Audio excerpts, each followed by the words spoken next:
Jadi cinta dan kasih sayang pasangan suami istri itu tidak lain yang menumbuhkan adalah Allah. Yang memberikan anugerah cinta ini adalah Allah. Yang menghadirkan dalam kehidupan keluarga kita ini adalah Allah.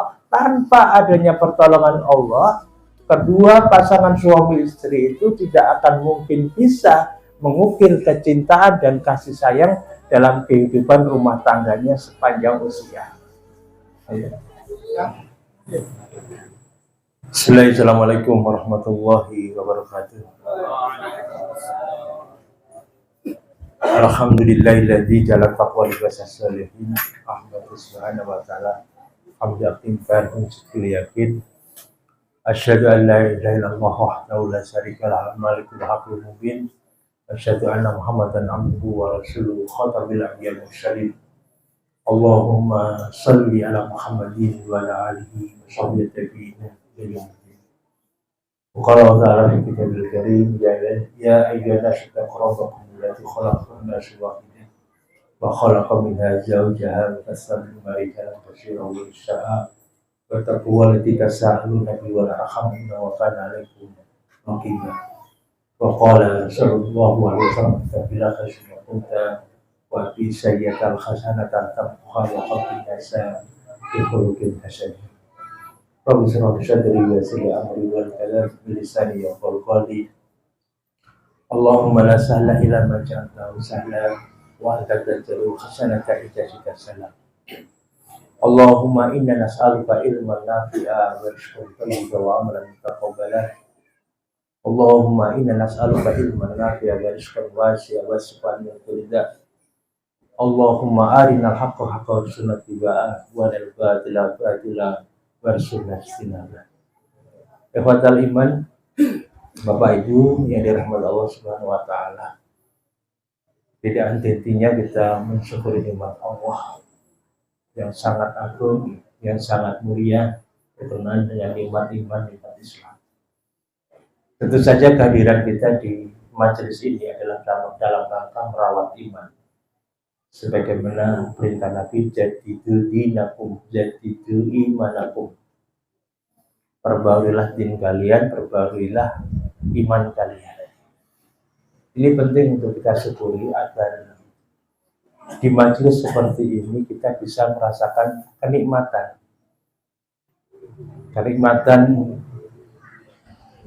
bermajelis ilmu, kenikmatan untuk mengingat Allah, kenikmatan untuk bersegera mengamalkan kebaikan-kebaikan yang memang sudah diperintahkan oleh Allah Subhanahu wa taala dan Rasul-Nya. Ada satu peringatan surat Az-Zumar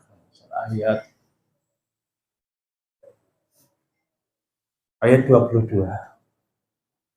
Allah Subhanahu wa taala berfirman, a'udzubillahi minasyaitonir rajim. Afaman sarakhallahu sadrahu lil Islam bahwa ala nuri min rabbi bahwa idul qadiyati qulubun min dzikrillah ulaika fi dhalalin mubin. Apakah sama orang-orang yang dilapangkan dadanya untuk menerima Islam dengan orang-orang yang keras membatu hatinya dari mengingat Islam? Bahwa idul qadiyati qulubun min dzikrillah ulaika fi dhalalin mubin. Maka kecelakaanlah yang besar bagi orang-orang yang keras hatinya, membatu hatinya dari mengingat Allah, enggan menghadiri majelis ilmu, enggan menjalankan syariat-syariat yang telah dituntunkan oleh Rasul yang mulia Sallallahu Alaihi Wasallam. Kita hari ini masih berada di Asyurul Hurum, ketika salah satu mutawaliyat Dzulqa'dah, Dzulhijjah dan Muharram. Ini puncaknya dari salah satu mutawaliyat Rajab Mudhar terpisah, di mana kita sudah sering mendapatkan penjelasan dari para ulama berkenaan dengan peristiwa-peristiwa penting di bulan Muharram ini. Sebelum saya masuk kepada materi,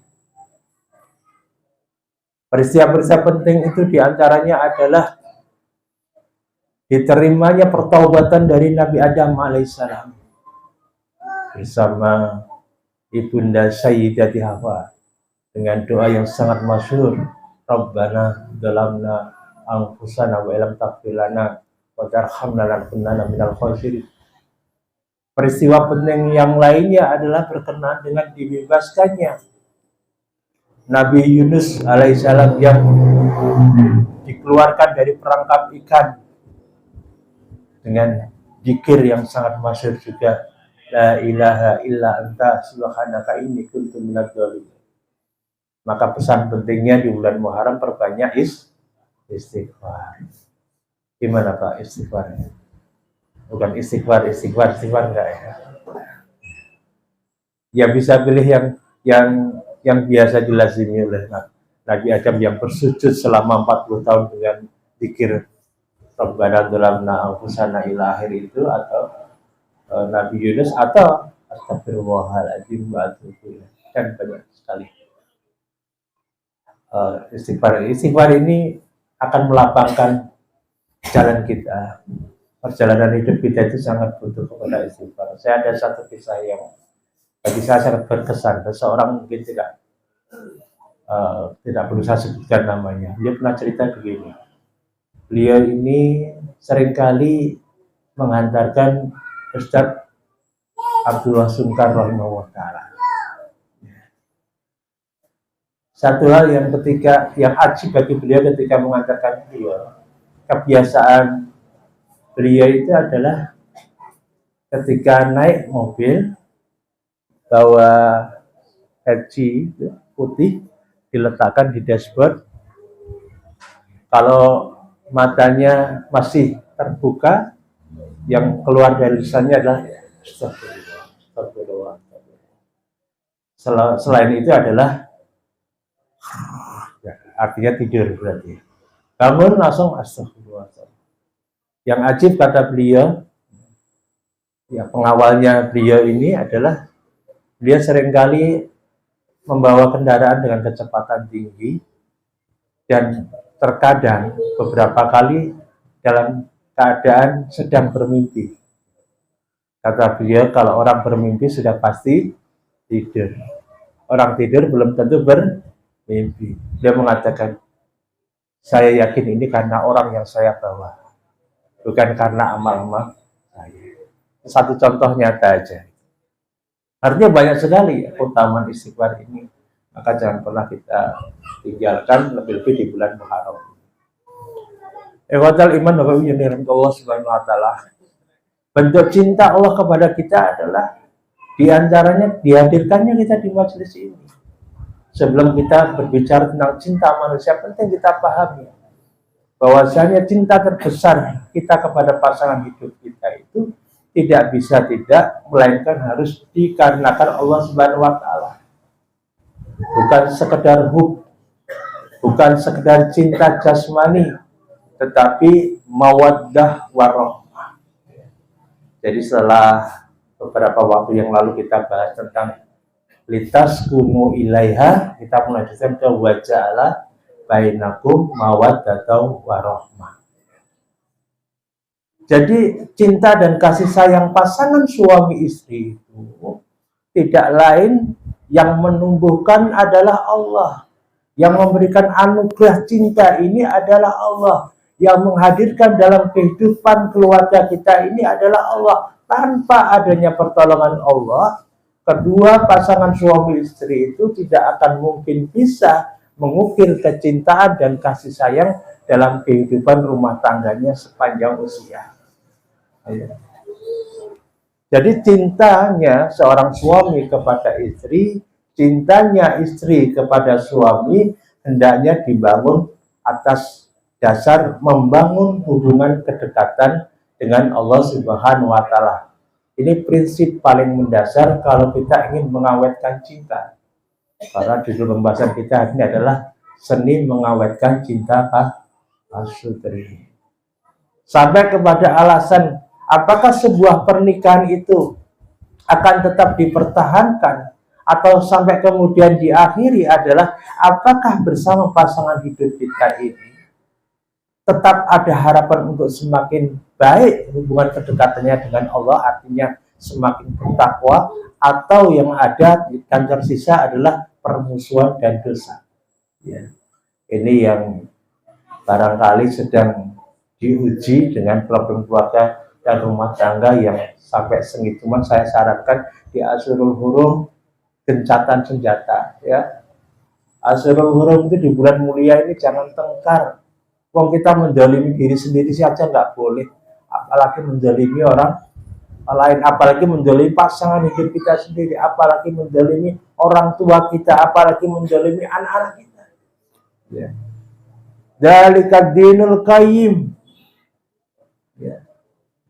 Itulah ketentuan agama yang lurus, seolah-olah Allah meringatkan kita lurus tidaknya agama kita tergantung sikap kita di Asyurul Hurum ini. Ya. Penting untuk saya ingatkan berulang kali ya berkenaan dengan hal ini. Kenapa cinta itu karena Allah dan untuk Allah, tidak lain karena cinta itu adalah energi untuk memberi dan kekuatan untuk menerima. Kita ini lemah, makhluk yang lemah, nggak berdaya tanpa adanya pertolongan Allah Subhanahu wa Ta'ala. Jadi mengapa mawaddah itu dihadirkan? Itu dikarenakan adanya energi yang Allah berikan untuk kita untuk memberi cinta dan kekuatan untuk menerima cinta. Ya. Jadi bersambung, bukan suami saja yang mencintai istri, tapi juga istri yang mencintai suami. Jadi mawaddah itu merupakan anugerah, ya, pemberian dari Allah yang maha kuasa, yang maha murah, yang ar-Rahman ar-Rahim. Wa'alafa baina qulubihim. Dan Allah lah yang mempersatukan hati-hati mereka. Nah, saya perlu meluruskan dulu berkenaan dengan persepsi tentang makna cinta.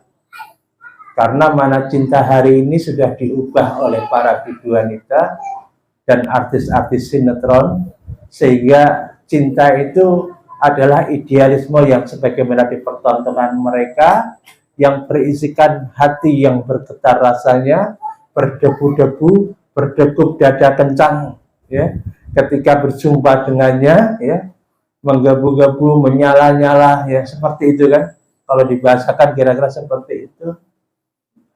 Padahal sejatinya mawaddah itu adalah sebagaimana ayatnya waja'ala bainakum mawaddah, ada kata ja'ala, itu artinya proses yang terus menerus. Kalau hanya berhenti di situ, saya khawatir hubungan cinta itu atau perasaan cinta itu hanya tumbuh tidak terlalu lama. Saya sering bilang ke teman-teman yang belum menikah, kepada para jomblo di kuliah pranikah, saya ingatkan mereka, kalau menikah itu hanya untuk membayangkan tentang indahnya bulan madu, saya khawatir perjalanan rumah tangga itu hanya bisa bertahan dalam hitungan bulan.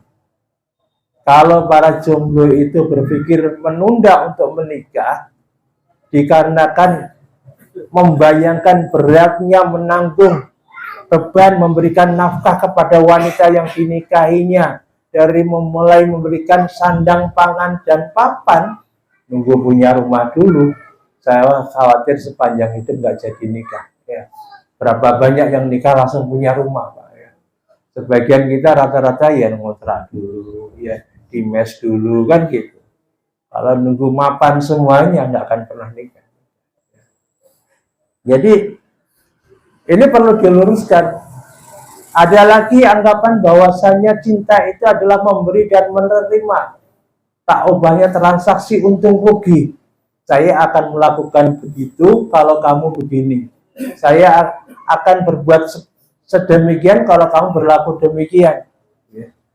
Sehingga banyak kemudian seorang suami menahan diri berlaku baik kepada istrinya hanya karena pelayanan yang menurutnya tidak sebagaimana yang ia harapkan. Banyak seorang istri menahan berbuat baik kepada suaminya hanya karena suaminya tidak sebagaimana sebelumnya, baru saja diberhentikan dari pekerjaannya. Jadi ibu-ibu harus tahu, ya, suami itu lebih rela kehilangan pekerjaan daripada kehilangan harga dirinya. Jadi jangan sampai sudah dipecat dari kantornya malah disia-siakan oleh istrinya. Ya, itu double-double tersiksanya hati laki-laki ini. Ya. Jadi bukan transaksi untung rugi, tetapi cinta hakiki adalah pemberian tanpa batas. Tentu saja ya, dalam kerangka ridha Allah Subhanahu wa taala, karena yang diharapkan dari cinta yang diperagakan atau yang diaplikasikan dalam kehidupan dia itu adalah dalam rangka mencari ridha Allah Subhanahu wa taala. Dan kalau ini sudah tergadai dengan harga ya, maka ibarat kata sudah tercabut dari sifat tertinggi dari nilai mawaddah. Saya ganti dengan mawaddah karena kita sedang bahas ini. Jadi kekeliruannya di situ. Yang kedua, yang ketiga adalah seperti yang saya katakan di awal tadi, persepsi yang keliru tentang mawaddah hanya memandang mawaddah itu wud.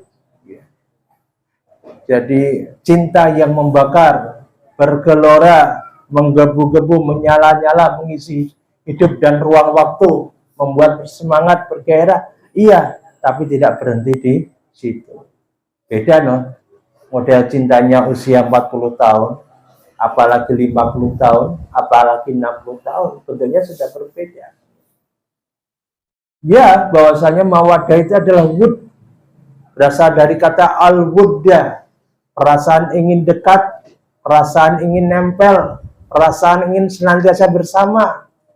Ya, kadar cinta kita itu di awal pernikahan beda-beda, Pak ya, seperti yang saya sampaikan yang lalu.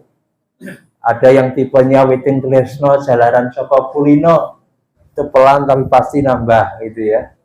Ada yang love at first sight, cinta pada pandangan pertama, itu biasanya powerful di awalnya. Nah ini kalau nggak dirat juga bisa nipis, layu dan mati bisa. Ada yang Witing Tresno, Jalaran orang liya, akhirnya penggo, kepek tonggo. Nah itu. Ya. Masing-masing berbeda. Dan yang tipe yang love at first sight, saya cinta pandangan pertama, saya yakin dia tidak terlalu banyak. Kebanyakan kita ya cinta Witing Tresno, Jalaran Saka Kulino, cinta karena terbiasa, atau cinta karena nggak ada yang lainnya kayak gitu. Dijodohkan oleh kiainya, dijodohkan oleh orang tuanya, ya. Dan baik-baik saja kok. Bapak ibu kita, orang tua kita, kakek nenek kita rata-rata seperti itu dan baik-baik saja. Ya. Jadi ini sebagaimana penjelasan Al-Andalusi. Jadi maknanya mawaddah itu berasal dari kata al-wuddah, yakni perasaan kasih sayang atau cinta yang membuat seseorang itu mendekat. Nah ini kita bisa ukur nih Bapak Ibu yang dirahmati Allah Subhanahu wa taala. Masih seberapa kadar cinta kita dengan pasangan ya. Masih tidur bareng atau misah kayak anak kos-kosan. Masih suka nempel, berpegangan tangan, berpelukan, pipi ketemu pipi, atau punggung ketemu punggung. Ya.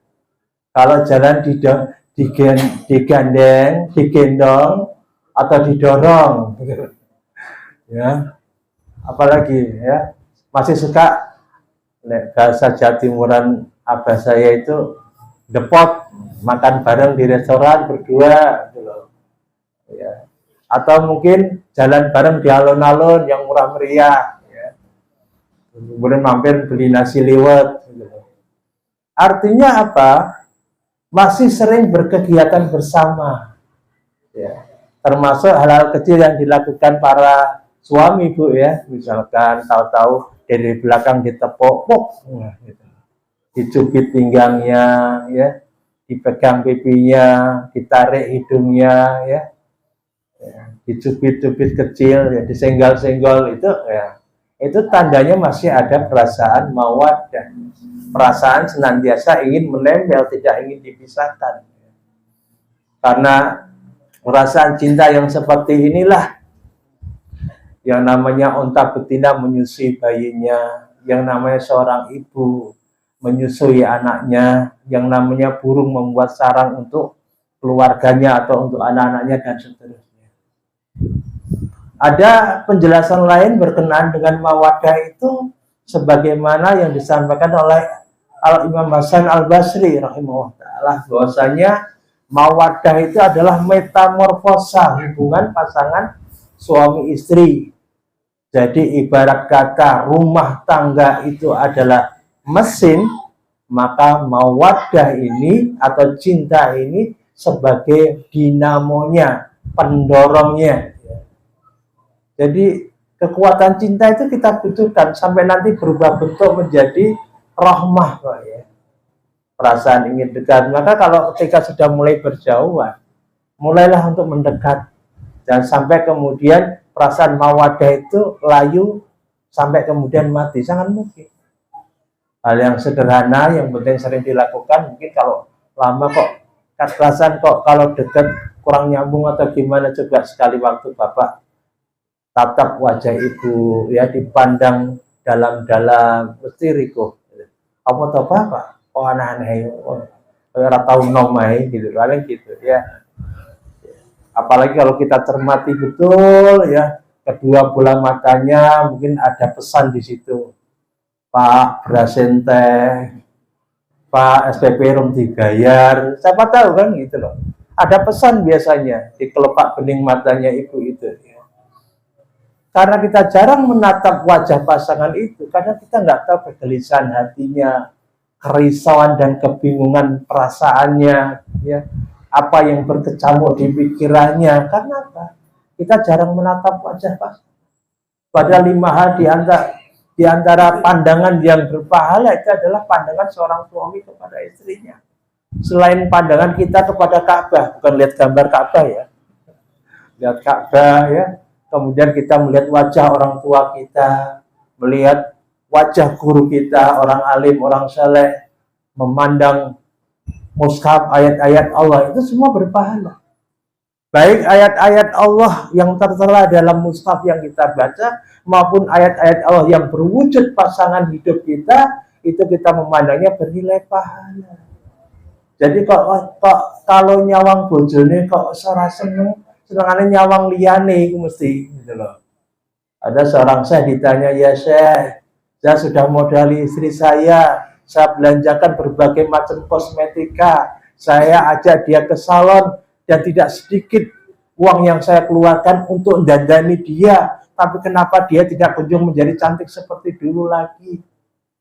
Saya ini simpel, sini kamu dekat-dekat saya. Di PC kamu mesti masih suka nonton gambar porno ya, kamu mesti suka nonton video porno ya. Langsung mak jelek, langsung nggak bisa berkata-kata. Terkadang kita tanpa sadari, kenapa kok wajah istri kita menjadi tidak menawan, tidak menarik, ya karena kita tidak bisa menjaga pandangan. Mengapa setiap kali seorang istri itu berbicara, justru membuat suami segera kabur dari rumahnya? Ya karena seringkali lisannya ibu-ibu tidak dijaga untuk membicarakan hal-hal yang baik. Ya. Setiap kali ada temannya pengajian itu loh, Ustadz ceramahin malah cerita ngalor ibu. Tuh kan, gelangnya anyar meneh, lo kan, kalungnya enak tenan nih wong gitu. Ya.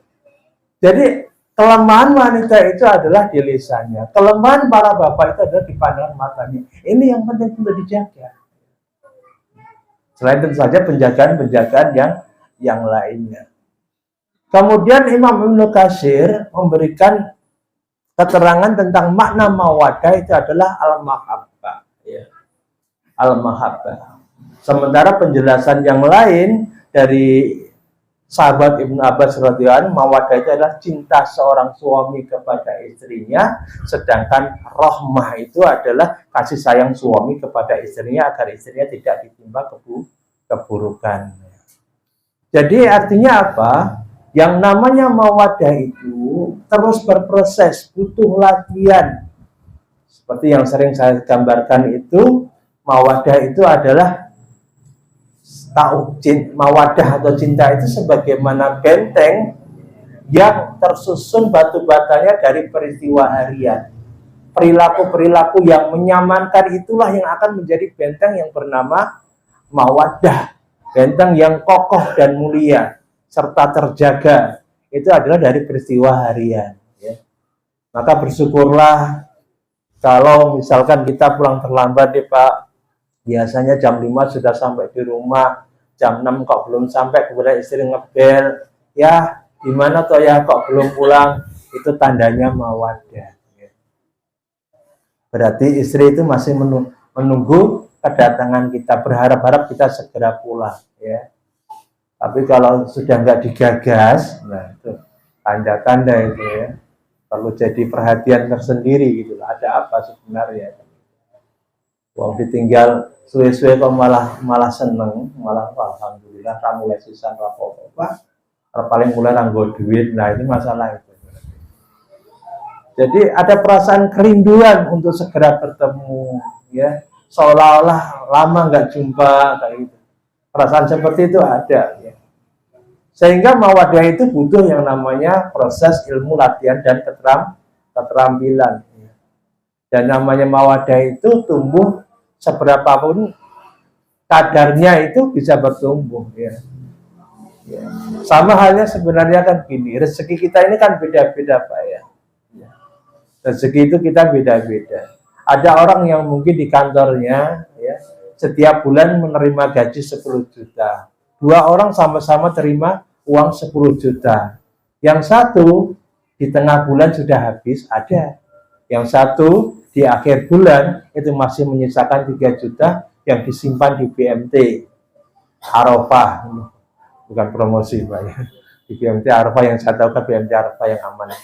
Itu misalkan kayak gitu, ya. Kan beda-beda. Cinta juga begitu, mau powerful maupun sedikit, kembali bagaimana kita merawatnya. Sehingga pernah suatu ketika ada seorang yang datang menemui Amirul Mukminin Umar bin Khattab radhiyallahu anhu, kemudian menyampaikan, "Ya Amirul Mukminin, saya ingin menceraikan istri saya." Apa kata Amirul Mukminin? Apa yang membuatmu ingin menceraikan istrimu? Maka laki-laki ini kemudian menjawab, "Ya Amirul Mukminin, aku sudah tidak mencintainya lagi." Apa yang dikatakan oleh Amirul Mukminin Umar bin Khattab? Celaka kamu. Bukankah kamu membangun rumah tanggamu atas dasar cinta? Maka di manakah penjagaan dan rasa malu? Ya. Kalau ada kalimat, aku sudah tidak mencintainya lagi, berarti dulu pernah mencintainya. Lah kok bisa habis? Karena memang ada Pak, tipe rumah tangga tanpa cinta. Contoh konkretnya siapa? Ibunda Asyah. Ya. Ibunda Asyah kan istrinya Fir'aun. Ya. Itu kan pernikahannya tanpa cinta. Ya. Tapi lolos sebagai wanita terbaik sepanjang masa. Ada 4 wanita yang terbaik sepanjang masa. Yang satu Ibunda Sayyidati Khadijah. Kemudian yang kedua adalah Fatimah Asyarah putri Nabi, ya. Kemudian yang ketiga adalah Maryam ibunya Nabi Isa alaihissalam. Kemudian yang keempat adalah Asya binti Musayyib. Jadi ada tipikal seperti itu memang. Sehingga pernah ada yang seorang laki-laki mengadukan tentang istrinya, ya. Jadi ada nama Abu Gursa. Abu Gursa itu di zaman itu adalah seorang laki-laki yang gemar menceraikan istrinya. Gak cocok sidik, cerai. Gak cocok sidik, cerai gitu. Sampai kemudian semua orang ngomongin dia, tukang menceraikan istri. Sampai wanita enggan untuk menikah dengan dia. Gitu. Maka kemudian dia punya cara dengan menghadirkan Abu Ikram, Ibnu Ikram, saya lupa ya. Ada seorang sahabat yang dihadirkan untuk menginap di rumahnya. Sudah, kamu di kamar ini jangan keluar-keluar, tapi dengarkan semua yang kamu dengar. Maka kemudian Abu Gursa ngomong sama istrinya, "Dek," mungkin bahasanya gini, "kamu jujur sama saya, demi Allah, kamu benci sama saya toh? Demi Allah kamu jujur ngomong." Maka kemudian dengan terbata-bata istrinya mengatakan, "Iya." Gitu. Maka kemudian, "Loh, kamu dengar sendiri kan, Ibnu Ikram, bahwasanya istriku itu seperti itu, membenci saya, makanya saya ceraikan." Gitu. Nah, kemudian hal ini sampai kepada Amirul Mukminin Umar bin Khattab, diadukan. Kemudian di sini ditanya oleh Amirul Mukminin wanita ini, "Benarkah yang kamu ucapkan bahwasanya kamu membenci suamimu?" Ya. Maka kemudian perempuan ini, istrinya Abu Gursa ini mengatakan, Wahai Amirul Mukminin, aku adalah seorang wanita yang paling takut kepada Allah. Bagaimana saya tidak mengatakan hal yang sebenarnya, sementara dia minta kesaksianku dengan menyebut nama Allah. Maka kemudian Amirul Mukminin mengatakan, wahai Fulana, lain kali dalam hal urusan ini kamu boleh berbohong. Jadi bohong kalau urusan cinta boleh, Pak. Tapi jangan disalahgunakan loh, Pak ya. Dalam artian untuk berpura-pura mencintai pasangan itu boleh. Siapa tahu nanti justru dengan itu malah menumbuhkan perasaan cinta. 3 hal kebohongan yang dibolehkan kan, salah satunya ini, yang lainnya diantara adalah melindungi orang dari ancaman bahaya, mau dibunuh musuh, misalkan seperti itu. Jadi Amirul Mukminin mengatakan begini kalimatnya, apabila salah seorang di antara kalian tidak menyukai suaminya, janganlah dia mengatakannya, karena saat ini sedikit sekali rumah tangga yang dibangun atas dasar cinta, dan lebih cenderung membangunnya atas dasar Islam dan nasab. Ya. Artinya apa? Informasi kepada kita dari Amirul Mukminin Umar bin Khattab, sahabat Umar bin Khattab radhiyallahu ini adalah bahwasanya kalaulah kita tidak memiliki cinta itu, masih mungkin sebuah pernikahan dipertahankan dengan atas dasar Islam dan nasab. Jadi untuk menjaga din juga menjaga nasab, ya. Karena banyak sekali juga kisah di para salafus soleh yang menikah dengan seorang wanita yang secara fisik tidak menarik, tapi justru karena itu dia bisa menyibukkan dirinya dengan menulis kitab, menyibukkan dirinya dengan bermajlis ilmu, ya, mengajari murid-muridnya, santri-santrinya, begitu seterusnya. Ada seorang salaf itu yang mendapati istrinya itu galak, ya, kalau di sini istilahnya mbok galak gitu loh, ya, rewet, bawel, kalau ngomong tangganya dengar semuanya, ya. Tapi dia tidak mau menceraikan karena apa? Nasab. Kenapa? Dia adalah anak pamannya, masih sepupunya, ya. Dia mikir gini, beliau mikir begini, ini kalau saya ceraikan siapa laki-laki yang tahan sama dia? Maka beliau nggak menceraikan istrinya itu, bertahan dengan istrinya itu, tapi justru dengan itu beliau mendapatkan hikmah yang banyak. Banyak kitab yang beliau tulis, banyak murid-murid yang diloloskan beliau, ya. Bahkan beliau masih banyak bisa melaksanakan amal ibadah yang lainnya untuk membangun hubungan kedekatan dengan Allah Subhanahu wa Ta'ala, ya. Mungkin kalau bapak-bapak sudah merasa punya istri cantik kok malah atau ibadah, ya, harus mulai pikir-pikir, waduh ini bicaranya enggak ya Pak. Ya kadang saya begitu, ya. Sahabat Abu Bakar As-Siddiq radhiyallahu anhu sendiri kan juga pernah menyuruh putranya Abdurrahman atau Abdullah itu menceraikan istrinya, ya. Ini sudah sangat masyhur dikarenakan ya tadi, karena istrinya cantik itu malah sering telat sholat jamaah, kan kayak gitu, ya. Jadi kok malah seperti ini, nggak seperti harapan saya. Padahal harapan saya dia nikah dengan Atika itu harapannya nanti anak saya ini jadi syahid, karena suaminya syahid semua gitu loh. Lah kok ternyata malah sholatnya telat, akhirnya sudah cerai gitu. Setahun kemudian, ya, setelah menyadari, mereka disatukan lagi dan betul-betul, ya, putra beliau ini syahid, ya. Suami kesekian yang syahid, masya Allah. Nah, kemudian makna mawaddah yang lain, ya, sekarang menurut Imam Al-Asfahani adalah mahabbatu syai' wa tamani kaunihi. Perasaan cinta dan keinginan untuk memilikinya, ya. Kebanyakan kita itu kalau sudah jatuh hati, ya, entah karena kecantikannya, entah karena kecerdasannya, entah karena apapun, ya, selain agamanya, ya, itu ada kecenderungan untuk ingin memilikinya. Tapi sekali-kali perlu saya ingatkan, ya, jangan semata-mata karena faktor duniawinya, tapi akhlak dan agama ini haruslah menjadi prioritas yang tidak boleh diacuhkan atau tidak diperhitungkan. Karena pernah juga ada kejadian. Jadi faktor itu banyak, Pak, ya. Kadang ada merasa orang tidak beruntung, kok pasanganku akhirnya cuma begini saja, ya. Kok selalah menyesal, ini bukan pasangan yang saya harapkan. Banyak istighfar, ya. Banyak istighfar, karena rumus jodoh itu sebenarnya bukan mencari, ya. Bukan mencari, tetapi mendapatkan. Ya. Apa yang menjadi amal ibadah kita itulah akan menentukan siapakah jodoh yang Allah tetapkan untuk kita.